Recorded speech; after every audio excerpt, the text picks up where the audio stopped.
Shocking आहे हे की आपल्या अमरावती जिल्ह्यामध्ये नाशिक सारखं प्रकरण एक बाहेर आलेलं आहे.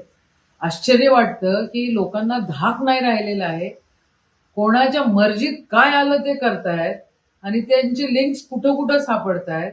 म्हणजे परतवाड्याचं प्रकरण असो किंवा नाशिकचं प्रकरणाचं तुम्हाला दिसलंच काय आहे ते.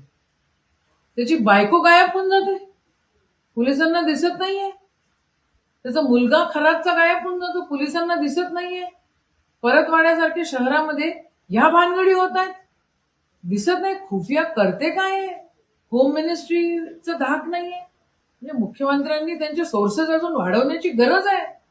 या कोणत्याही गोष्टीमध्ये धर्म आणण्यापेक्षा खऱ्या अर्थानं होम मिनिस्ट्रीनी त्या ठिकाणी लक्ष देऊन काम करण्याची गरज आहे, असं माझं मत आहे. अतिशय घृणास्पद, अतिशय दुःख वाटणाऱ्या, अतिशय चीड येणाऱ्या गोष्टी आपल्या पुरोगामी महाराष्ट्रामध्ये होत आहेत.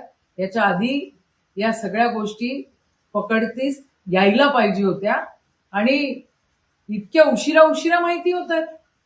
निषेध आहे या सगळ्या गोष्टींचा. सायबर डिपार्टमेंट करतं काय आहे? सगळे व्हिडिओ व्हायरल होत आहेत मुलींच्या सकट. म्हणजे मला तर राग त्या मुलींचा पण येतोय, त्या बायांचा पण येतोय की त्यांना अकला नाहीये, त्यांना समजत नाहीये काय होत आहे ते, स्वतःचं संरक्षण करू शकत नाहीयेत त्या. अशा कशा, म्हणजे हवी अशा कशा पडतात? काय अक्कल घाण ठेवलेल्या आहेत काय? आणि होम डिपार्टमेंट तर पूर्णपणे झोपलेलं आहे असं माझं मत आहे.